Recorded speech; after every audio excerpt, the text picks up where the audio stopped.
Clero Wilson's Great Escape, starring Clero Wilson, Geraldine Jones, Ralph the Invisible Dog, Reverend Leroy and Herbie the Ice Cream Man, and special guest star, Flip Wilson.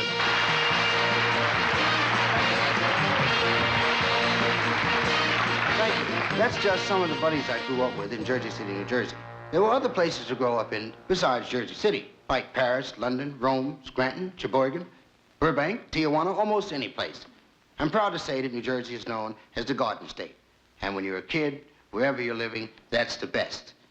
Hey everybody, it's Jim of Animateducated. Today you're going to meet Cathy Karol-Crowther, who began her animation career in 1973 as a background artist and assistant animator on several TV specials. Clero Wilson and the Miracle of PS-14.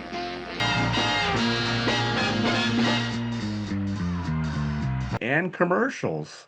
She's completed 13 independent animated shorts.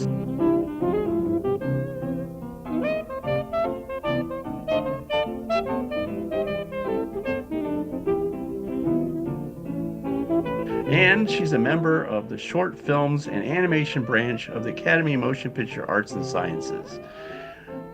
And she's also a well-respected animation teacher who used to teach at Santa Monica College. Please enjoy my interview with Cathy Karol-Crowther. So how did you first get into animation? Oh, well, I always loved it. It was, as a kid, I could just watch it and I knew it.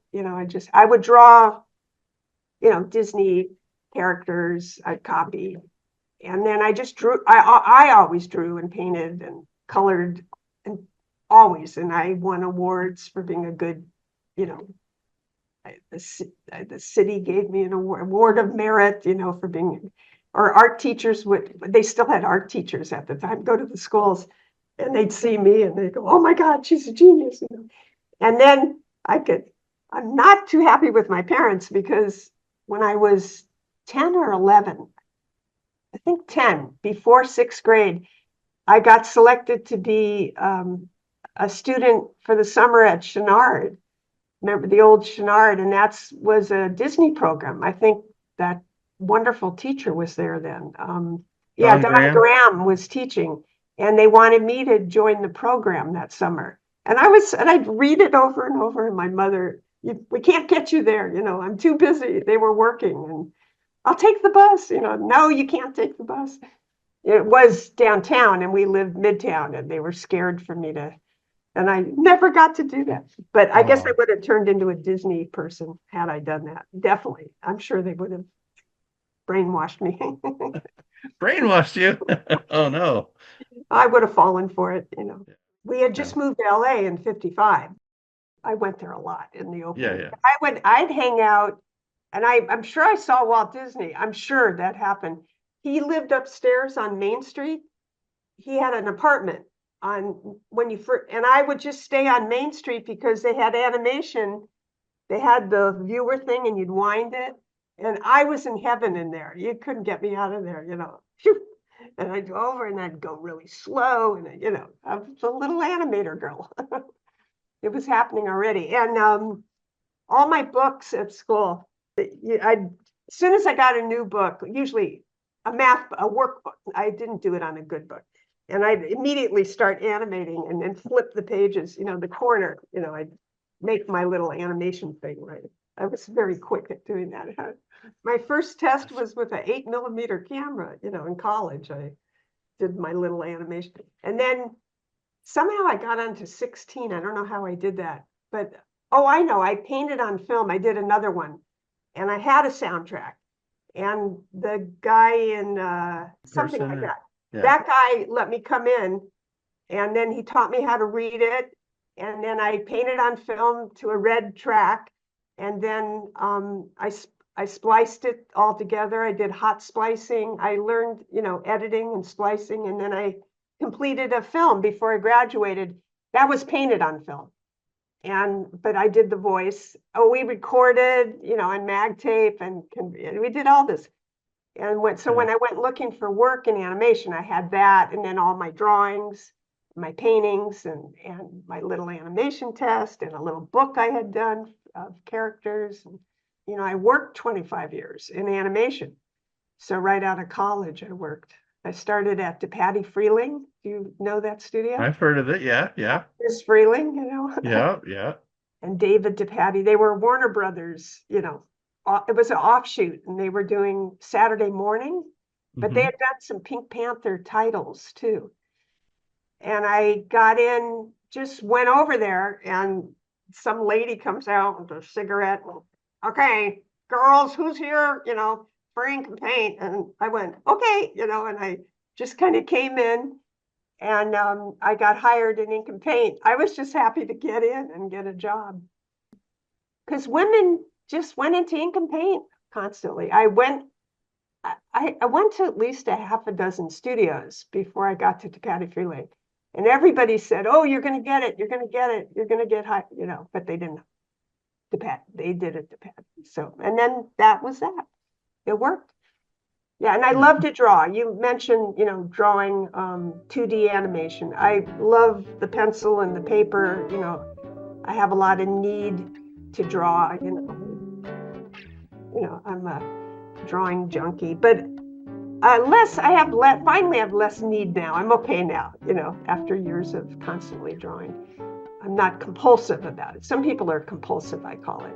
They just, I'm a little more slowed down. And, but when I was animating my films, it's really a lot of feeling in the motion, and my design, my shapes. And from 1977, I finished my first film that went to Annecy. I competed in Annecy, not pretty good. Yeah, so I did a whole film. It was 4 minutes, and I played the music, animated. I inked and painted it because I was professional at ink and paint too. I play a lot of guitar, so I think finger picking style. And I proceeded to make, let's say, 4 films, all with my music. And then after that, I was using other musicians. And I made maybe another 10 films after that, of my own. So each film took about 3 years in between to, I would finish one and go, that's it, I'm never doing it again. And then, I always had, I called it leftovers from the previous film. I had all these leftover ideas that I couldn't get in that. And then it would start the next one. And some won awards, and some were collected at museums in their animation. And one of my films showed at the Museum of Modern Art, which was great.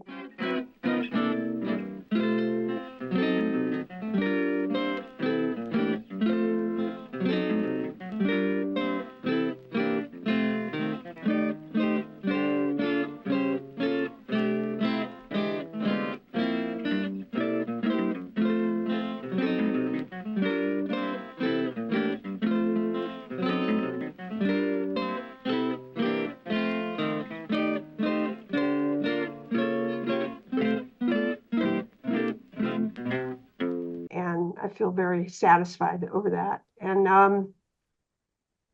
but the drawing, just lots of drawing. Working in the business, they make you draw. That's all you're doing. Well, with the pencil on paper. At the end, I had 4 sheets of paper. I had the pencil and the red and the blue. Everything got separate because now it was getting computerized. They wanted the outside, the inside, the shadow, everything had to be separated. And that was not fun, flipping so many pieces of paper. It was impossible, like I couldn't even see straight. I did it, but then I got asked to teach, which was really cool. So I got to get away from that. It was all men doing everything. There was one assistant animator woman, otherwise all guys, but all these great guys from the old Warner Brothers days. And they all wanted to give me something else. The editor wanted me to help edit. The animator wanted me to help animate. The designer, they all saw my talent. And Corny Cole, you ever hear of him? Famous. He walked in and to do a TV special, and he wanted to see my work, and he put me on his TV special. Is that the Flip Wilson one? Yeah, I worked on Yeah. number two.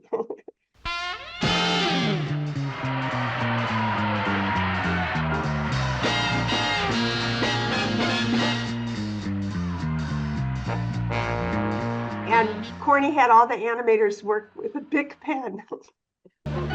You better check yourself out, Leroy. Now you keep your eye right on that slot, and if you see anything that doesn't have a president's picture on it, you whistle for Geraldine. It's ridiculous to try to find good help nowadays. Not pencil, they worked with the pen, and they enjoyed it, you know, and he said, you know, it could be loose. I mean, the animators, they were together, but maybe the assistants, you know, and then by the time it hit ink and paint, well, they would Xerox at that studio. They were into Xeroxing. And then you could paint it really loose with very liquidy paint. And then if it went over the edge, it was, he just wanted it loose, loosey-goosey, yeah.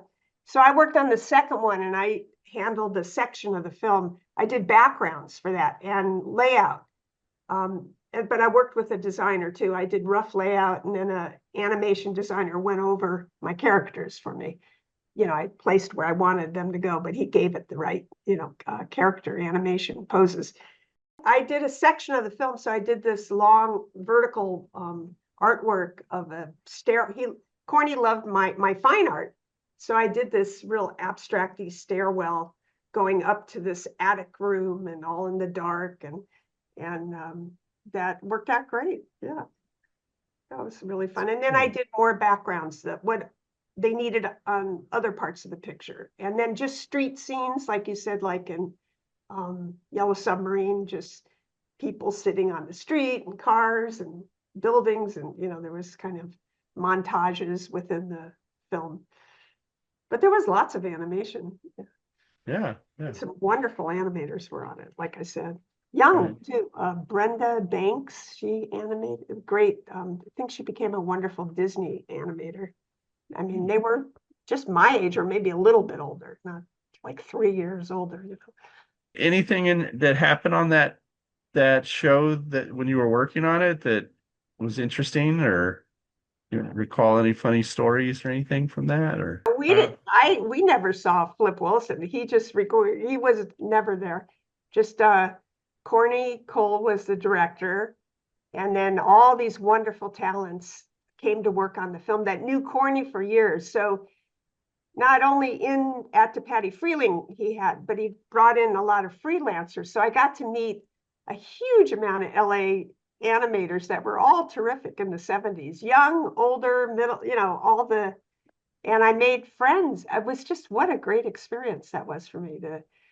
I got to meet the old guys, and Fritz Freeling would come in the room on top of it, you know, and he'd go, you know, he wasn't sure what was going on, because Corny was very unorthodox with all these, he'd hire all these young people to work that were new like me, and he, you know, but he knew I was good, and he'd go, yeah, he'd go, and he'd go, yeah, that's kind of nice, you know, and then he'd leave, you know, but anyway, Corny, so I helped a lot in the end on the film, and it was got done. It got done.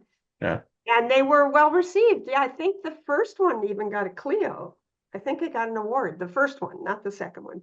Leroy Wilson and the Miracle of PS-14 with Geraldine Jones, Freddie Johnson, the Playboy, Ralph the Invisible Dog, Robert Jackson, Miss Davis, Reverend Leroy, Herbie the Ice Cream Man, the kids from PS-14, and special guest star, Flip Wilson.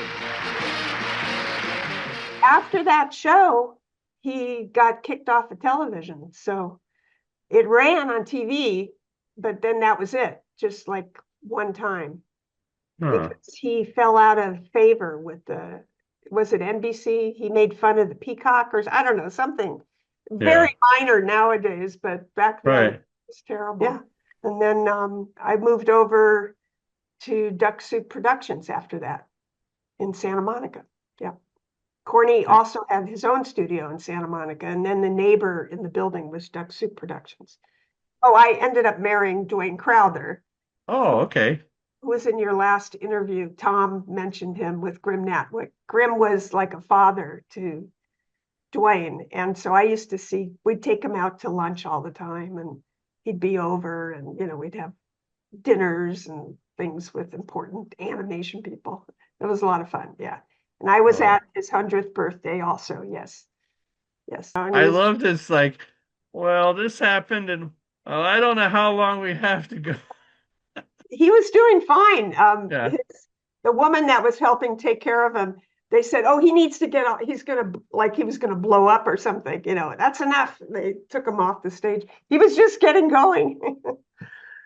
Animation itself was a special art. To make one drawing, most of them could do that pretty well, but to keep the feeling of a character through several hundred or even several thousand drawings took a very unusual talent. And most of the animators, not only in the Disney studio, but in all of the studios, did things. I borrowed and borrowed and borrowed. Every time I would see a good scene, I'd try to get a copy of it and run it and say, how the devil did he do that? Put the drawings together and say, that. I'd file it up here and use it in the next scene. And There's a group picture of all his assistants, which included my husband, Dwayne Crowther, that worked for him. The photos, just like 60 of these giants of the animation business that were all his assistants, since the 40s, 30s, 40s, 50s. Yeah. So, yeah, and I got to experience a lot of some of the older guys from Disney. They worked at Duck Soup. Dwayne he just loved them so much. They were in their 70s and they would animate some of our commercials. And I assisted them. And then I got to work with Dwayne. My husband was a little older than me. So that generation, I call it the UPA group, the people that ended up working on commercials, after theatrical shorts died off. So I got some incredible training, that's for sure. And I helped assist and ended up doing a lot of animation over live action because of Roger Rabbit that got popular. And we always did a nice job. So I would help a lot on those.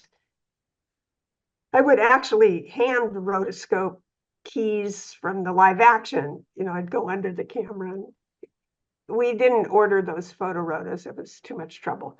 And they'd be off all the time. They'd always be a quarter of an inch sliding around. And then we would hook up the animation carefully to match the lighting of the live action. I would do that a lot. Dwayne liked to put me in there for that. Just start teaching animation, or was other things, or? And, I started teaching in 98. Oh, okay. At Santa Monica College in their new program called Entertainment Technology. And it was to get people that were already working in the animation business up to date with technology, and then the young people to start learning it. But in the meantime, we had regular drawing and design classes in animation, all paper, hands-on, pencil paper. And I became the drawing teacher with models, and we called it the figure in motion. And they called me the Muybridge of our program. So it was really fun. And I always had drawing groups since I'm like college age. I was holding drawing groups, and it was pretty natural for me to just do it more for money professionally. We turned it into this, get action from the model. And I brought in, I would just teach animation moves. I'd bring in animation samples, or I'd show something and I'd break it down, and I had some really good models that could act out some funny stuff. They could do Goofy and Popeye and Olive and Betty Boop, and I would be showing them animation and timing, but we'd be drawing from the model. So they'd get very excited. And we had the video test equipment at the time. That was before the computer was helping us out. So I would shoot their animation on video and play it back for the class. I'd shoot everybody's scene. It would take like 20, 30 minutes. I'd let them, that was towards the end. They'd all be drawing a long pose, and then they'd all come over and look at the action. I'd play some music and they'd really get excited. It was really fun. We did a lot of Okay. things. So you had a live model that Yes, was a lot of nude models, basically Oh. nude costume too. I had costume, but right. lots of nude stuff too. And and in the meantime, most of the class, I taught them how to draw, how to set up the figure, the shapes, the proportion, the volumes, the round, the cylindrical for arms and legs, and box of form. And we did all that, and lighting, and I had a step-by-step way, and I had all kinds of handouts, and it worked out great. Yeah, it was a popular class. I was Wow. 26 years straight, Yeah, and always lots of people. I started with a couple classes, then it moved down to one, but I taught all year. I taught the spring. I taught fall, winter, spring, summer. We stretched it out a little bit more like that instead of 2 and 2. Anyway, but it was always a great time. I enjoyed it the very last class. I just decided at the end of the last class, it hit me. I don't want to tell you my age, but I went, you know what? That's good enough. I've had a perfect run and I'll take a break now. And my mom had just died and I wanted to deal with things with the family. So that's when I stopped teaching, because she would have been mad at me that I taught. She loved that I taught. People said I was great with my models. They were good models, and I selected my models very carefully. That was I hired the models, for my classes. Oh, that's great. A particular way of working. Uh-huh. And towards the end, I could just use maybe 5 or 6 models for my whole semester. That was all I needed. And I would repeat them. And I feel like people learn to draw somebody better if they draw them more often. They get to know them and it gets deeper. But I had really good models, I had musicians come to my class, really great musicians. I got them to sign up as a model so they could get paid. And they'd play music like a guitarist, a drummer, a bass player, a piano. One time I had like a trio in there. I had a whole jazz trio. One of the students said it should have cost at the time $10 for a cover charge. And I would have them play. So they moved, but they did good for me. They could keep it in, straight this way. And then people caught the action of the person playing and the excitement of the whole thing. And then I'd have them, go this way and they'd play, and then they'd stop and just hold their instrument for a while and do a still pose. And of course, all the musicians are performers. They love to be in the center of the room, everybody looking at them. That's what they live for, and most of my models are like that too. They like to be the center of attention. I was taking my classes to jazz in the night. The model didn't come, I had some night classes. So I go, my friends are playing and it wasn't too far away. If a bunch of you want to go, let's go. And like they'd never been to a jazz club or anything. Oh, nice. Took them over and I said, I'll buy everybody something. I'll get something, I didn't say drink. I didn't want to say that, but I'll get, a pizza for everybody. And we all went and we all had our sketch and we're all sketching. And the musicians were in heaven because I filled up the club with a whole bunch of, they started calling me afterwards. Can you come to, I'm playing next Wednesday. Well, I can't really bring the class every week. I did it like 3 times. But anyway, I didn't know I needed to fill out forms or anything. We just left. The next year I found out everybody had to sign a form. I had to get it in 3 weeks before the date. Yeah. Then I started right away. I'd have everybody sign everything, even though we didn't even go yet, because you had to, I know. Well, there you have it. I hope you enjoyed that interview with Cathy Karol-Crowther, and I want to thank her for coming on Animated Educated and just talking about what she's done in the past and seeing some of her films as well.